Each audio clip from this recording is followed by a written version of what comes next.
ಈ ಕಾಂಗ್ರೆಸ್ ಸರ್ಕಾರಕ್ಕೆ ಮನುಷ್ಯತ್ವ ಅನ್ನುವುದೇ ಇಲ್ವಾ? ಇವರು ಯಾರ ಮೂಲಕ ಅಧಿಕಾರಕ್ಕೆ ಬಂದಿದ್ದಾರೆ ಎಂಬುದನ್ನು ಮರೆತು ಬಿಟ್ಟಿದ್ದಾರಾ?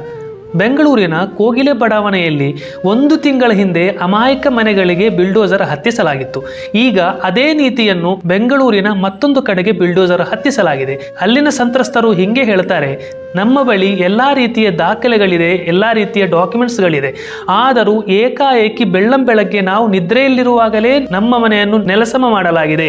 ನಮ್ಮ ಸಾಮಾನುಗಳನ್ನು ಹಸ್ತಾಂತರಿಸಲು ಕೂಡ ಪೊಲೀಸರು ಬಿಡ್ತಾ ಇರಲಿಲ್ಲ ಎಂಬ ಹೇಳಿಕೆಯನ್ನು ಕೊಡ್ತಾ ಇದ್ದಾರೆ. ಮತ್ತೊಂದು ಶಾಕಿಂಗ್ ಹೇಳಿಕೆ ಅವರು ಕೊಡ್ತಾ ಇದ್ದಾರೆ. ಏನು ಅಂತಂದ್ರೆ, ಈ ಮನೆಗಳನ್ನು ನಾವು ಖರೀದಿಸಿದ್ದು ನಮ್ಮ ಬಂಗಾರವನ್ನು ಅಡವಿಟ್ಟಾಗಿದೆ ಎಂಬ ರೀತಿಯಲ್ಲಿ ಹೇಳ್ತಾ ಇದ್ದಾರೆ.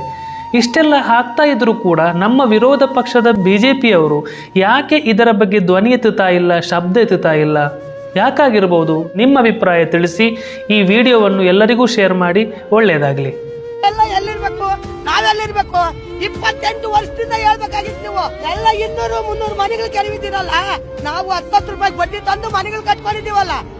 ನಮ್ಗೆ ನಷ್ಟ ಪರಿಹಾರ ಯಾರು?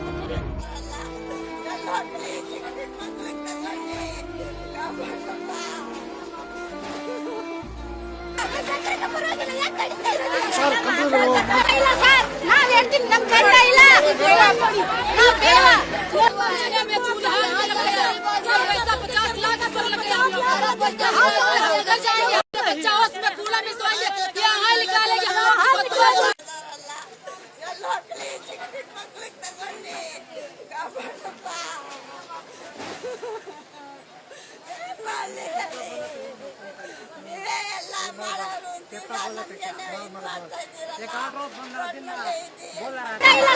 ನಾವ್ ಹೇಳ್ತೀನಿ, ನಮ್ ಗಂಡ ಇಲ್ಲ.